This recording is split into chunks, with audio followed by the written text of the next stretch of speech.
2 tahun sebelum Umar bin Khattab meninggal dunia, di keluarga Nabi itu ada seorang pembantu yang melahirkan seorang anak. Ternyata anak ini adalah anak yang cerdas dan anak ini adalah anak yang berpikir sangat kritis, sangat dalam dan sangat filosofis. Namanya itu adalah Hasan. Hasan dibesarkan di Madinah dan menjadi murid bagi banyak sekali sahabat-sahabat Nabi yang tersisa pada waktu itu. Bahkan Hasan juga terlibat dalam beberapa peperangan, terlibat dalam intrik-intrik politik dan sebagainya. Tetapi pada waktu itu Hasan berpikir bahwa apa yang terjadi ya adalah sepenuhnya bagian dari ketaatan, bagian dari kesolehan, yang kemudian mengubah jalan pikirannya itu adalah ketika beliau pindah pada usia 14 tahun ke Basrah, yang kemudian mengganti namanya menjadi Hasan Basri atau Hasan dari Basrah. Nah, di Basrah dia menemukan satu fenomena yang unik, bahwa ajaran Islam di situ dianut oleh masyarakatnya, dianut oleh pejabatnya, dianut oleh gubernurnya, dianut oleh pedagang-pedagang yang ada di sana. Tetapi ajaran Islam sama sekali tidak nampak di sana. Korupsi merajalela, penguasa betapa sewenang-wenangnya, rakyat tertindas dan hidup dalam penderitaan. Para pedagang pada culas. Ini di mana ajaran agama Islam yang benar? Ada ulama, ada, tapi ulama itu sibuk mengumpulkan pengikut dengan cara menuding bahwa ulama itu sesat, ulama kamilah yang benar, dan seterusnya. Dan dalam narasi-narasi itulah akhirnya Hasan Basri menyadari bahwa ulama-ulama itu sebenarnya bukan ulama.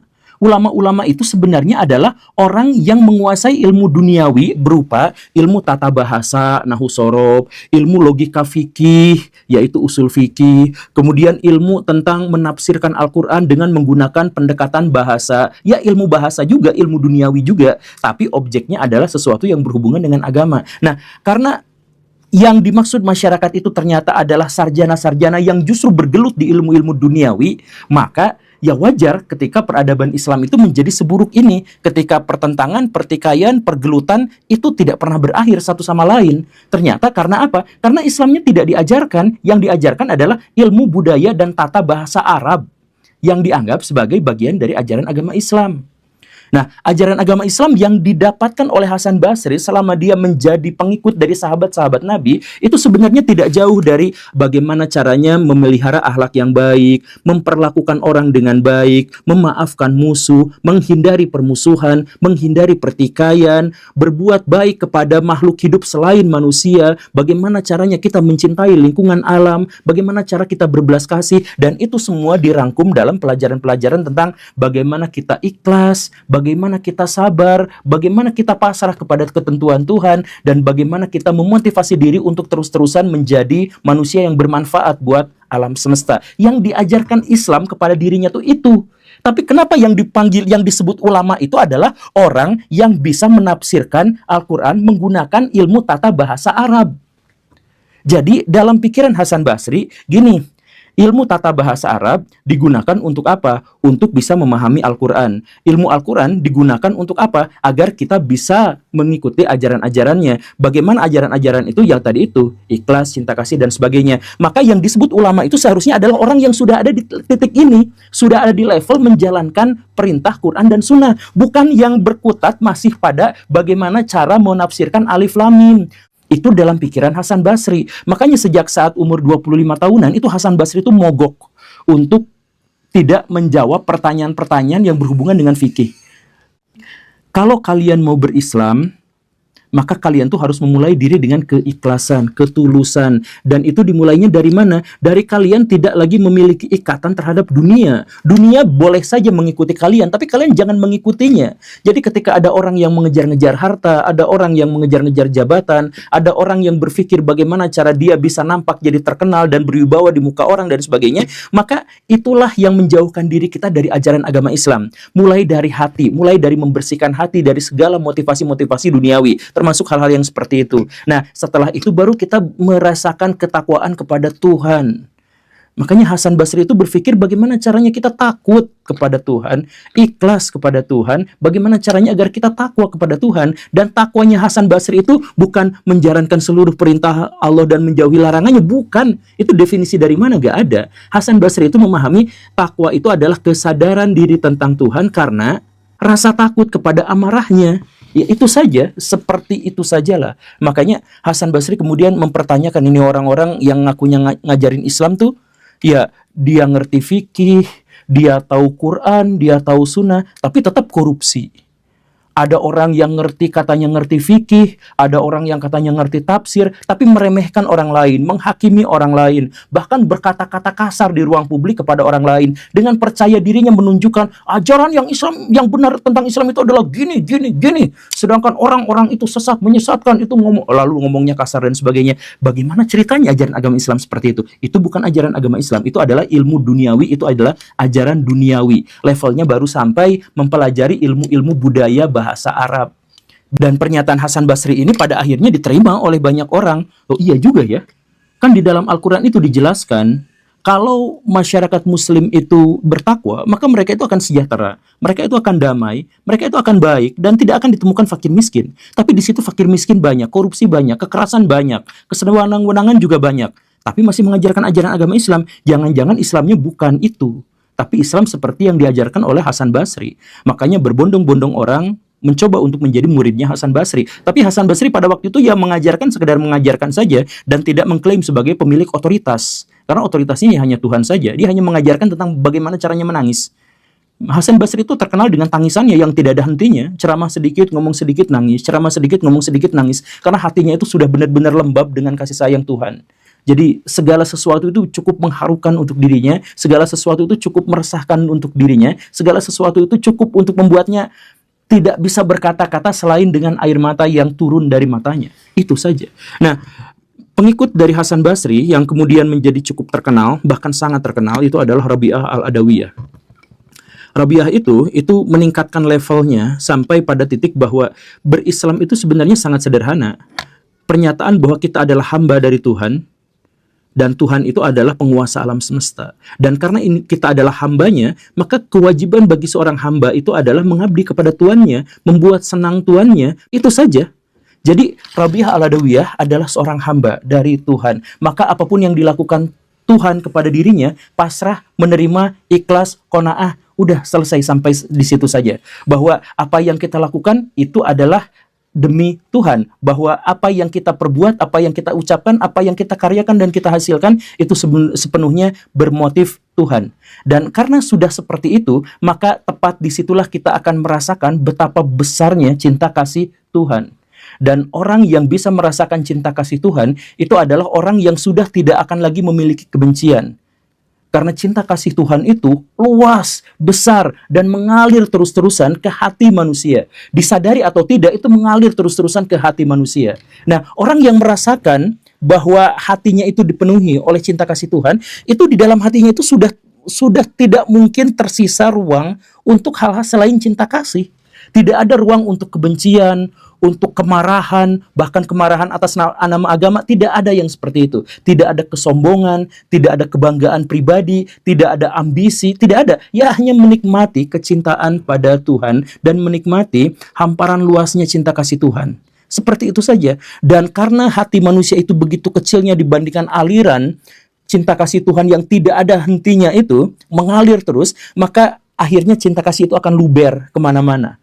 Jadi Rabi'ah al-Adawiyah memahami bahwa ketika kita merasakan cinta kasih Tuhan yang tidak terhingga, yang tidak terperi, maka dia akan berbuat baik kepada orang lain. Dia akan menyebarkan cinta kasih kepada orang lain. Karena hatinya sudah terlalu penuh, hatinya sudah terlalu luber, yang tidak lagi bisa ditampung oleh dirinya sendiri. Dia hanya bisa bertahan dengan cara apa? Meluberkan cinta kasih itu kepada manusia yang lain. Maka dia hanya berpikir soal memberikan kemanfaatan, dia hanya berpikir tentang bagaimana cara memberikan kemaslahatan. Dia nggak akan memiliki kebencian, dia tidak akan memiliki keresahan. Dia hanya memiliki cinta kasih yang harus disebarkan terus-terusan kepada manusia. Dan bahkan pada level itu, saking cintanya kepada Tuhan, bahkan tidak ada rasa takut sama sekali. Termasuk ancaman terhadap kematian, ancaman terhadap neraka sekalipun. Rabi'ah al-Adawiyah seringkali dikaitkan dengan syair-syairnya yang dalam tanda kutip meremehkan neraka. Dia tidak takut masuk neraka. Ya gak apa-apa. Pertama, saya akan percaya bahwa Tuhan yang Maha Kasih tidak akan menyiksa hambanya yang tunduk takut patuh pada dirinya. Dan seandainya Tuhan benar-benar memasukkannya ke dalam neraka, Rabi'ah mengatakan, saya ikhlas, saya tulus. Karena apa? Yang dilakukan Tuhan kepada saya akan saya terima karena saya adalah hambanya. Itu saja. Saya mau dimasukkan ke dalam neraka, saya mau dimasukkan ke dalam surga, saya nggak peduli. Karena saya hanya membutuhkan cinta kasih Tuhan yang masuk ke dalam diri saya. Karena saya adalah hamba Tuhan dan saya tidak memiliki pilihan lain selain mencintainya dan pasrah terhadap apa yang dilakukannya. Ini ada di level yang sebenarnya sebagian kalangan sudah menjadikannya sebagai titik kontroversi. Titik yang ya mungkin ada yang setuju dan tidak setuju. Tapi ini berlanjut.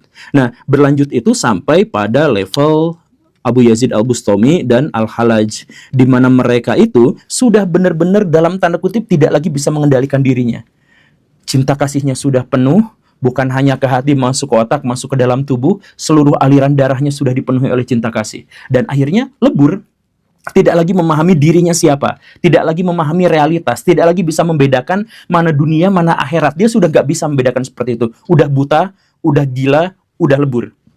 Bahkan Al-Halaj itu meninggal dengan cara apa? Dimutilasi sedikit-sedikit. Hidungnya dipotong dulu, lidahnya dipotong dulu, telinganya dipotong dulu, matanya dicungkil dulu. Itu adalah satu yang mengerikan. Tangan kakinya dipotong dulu dengan cara yang mengerikan dan sebagainya.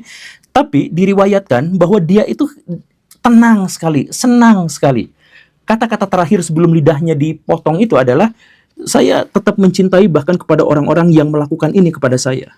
Seperti itu. Jadi bahkan penderitaan yang paling mengerikan sekalipun dia terima karena dia memahami bahwa bahkan hal semacam ini tuh adalah ditakdirkan oleh Tuhan. Inilah Tuhan yang memberikan saya nasib seperti ini. Dan saya ikhlas saja. Saya menerima itu sepenuh hati. Mau di dunia seperti itu, mau di akhirat diperlakukan seperti apa, saya percaya kepada Tuhan dan saya hanya ikhlas menghamba padanya. Itu. Nah, pada titik inilah kemudian kontroversi itu menjadi semakin besar. Di satu sisi banyak masyarakat muslim yang mengira bahwa ya ajaran Islam yang asli itu yang seperti itu. Yang sepenuhnya spiritual, yang murni tentang keikhlasan, bukan tentang menghakimi tata cara ibadah orang lain, bukan. Tapi yang murni seperti itu. Tapi di sisi lain masyarakat muslim juga berpikir bahwa kalau seperti itu, ya masyarakat jadi gila semua. Dan itu di luar fitrah, dan tidak mungkin ada ajaran agama yang mengajarkan sesuatu di luar fitrah seperti itu. Nah, titik itulah yang menciptakan sebuah kompromi yang akhirnya menghancurkan peradaban Islam. Yaitu apa? Kalau ajaran ini benar, tapi akhirnya membuat orang menjadi terlena dalam kegilaan, maka satu-satunya jalan itu adalah, ayo ikuti jalan itu, tapi harus ada guide-nya, yaitu guru. Nah, akhirnya muncullah sejak saat itu tuh tarekat-tarekat. Di abad ke-12, di abad ke-13 itu muncul tarekat-tarekat. Nah, tarekat-tarekat itu punya pemahaman begini. Kamu pengen kan mendekatkan diri pada Tuhan sampai merasakan cinta kasih yang luar biasa? Oke, tapi harus ada guide-nya. Guide-nya itu adalah kamu ritualnya harus begini, wiridnya harus begini, solawatnya harus begini, mengabdi kepada gurunya begini-begini dan sebagainya. Jadi katanya itu adalah guide-nya. Ini kesalahan fatal karena apa? Karena sesuatu yang sebelumnya spiritual. Spiritual itu tidak ada metodologinya dan karena itu setiap orang itu bisa menemukan Tuhan dengan cara yang beraneka ragam, berbeda-beda. Gak ada satupun orang yang punya cerita, narasi yang sama untuk bisa mendekatkan diri pada Tuhan. Gak ada ceritanya. Tapi sejak saat ada guide-nya itu, nanti kamu sholawatnya begini setiap pagi sekian ribu kali. Nanti kamu wiridnya begini, setiap mau tidur bacakan 33 kali. Nanti kamu begini, nanti kamunya ini begini. Nah, setiap tarekat-tarekat itu berkembang dengan cara-cara seperti itu. Dengan skema-skema yang sama. Dan karena mereka punya skema masing-masing dan ingin menunjukkan bahwa skemanya adalah yang paling bisa mendekatkan diri pada Tuhan, maka mereka mulai menceritakan, tarekat ini menceritakan leluhur saya itu lebih mulia daripada Syekh Abdul Qadir Jailani. Leluhur saya itu bisa membelah bulan, membelah matahari, membelah Jupiter, Saturnus, Uranus, Neptunus, Pluto. Dan leluhur saya itu bahkan bisa mengancam malaikat Raqib dan Atid, bisa mengancam malaikat-malaikat Zabaniyah, bisa mengancam dan menakut-nakuti Jibril. Ada yang mengatakan leluhur saya, semuanya seperti itu. Karena apa? Ini adalah persaingan dari kelompok-kelompok tarekat untuk menunjukkan bahwa cara kami yang paling benar untuk mendekatkan diri pada Tuhan. Buktinya apa? Buktinya karomah-karomah dari orang yang menjalankan ritual ini, itu begitu-begitu semuanya tuh. Untuk apa? Untuk mempromosikan jualannya, yaitu tarekat. Dan dari situlah mulai muncul hal-hal yang lebih menyimpang. Misalkan, ketika mereka dikritik, mereka anti kritik luar biasa. Yang mengkritiknya itu tidak akan mendapatkan berkah dari gurunya. Atau kalau yang mengkritiknya, kamu mau belajar masih seuprit, belajar dulu sana. Kamu mengajinya kurang jauh, kamu kopinya kurang kental, kamu mau begadangnya kurang lama. Banyak kan santri-santri yang tarekat tasawuf yang mengatakan seperti itu. Tarekat tasawuf yang asli itu gak mungkin ngomong seperti itu. Karena level terbawah, level paling dasar, pintu gerbang untuk mendekatkan diri pada Tuhan adalah pengakuan bahwa dirinya hamba.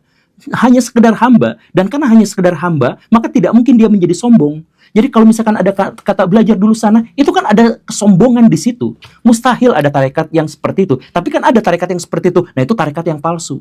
Jadi tarekat Alawiyah yang mengajarkan seperti itu, atau ada yang di Kalimantan Selatan yang seperti itu, atau ada yang di Sulawesi Selatan seperti itu, atau ada yang di Jawa Timur, di Jawa Barat bagian selatan yang aneh-aneh yang seperti itu. Nah, itu yang palsu semua.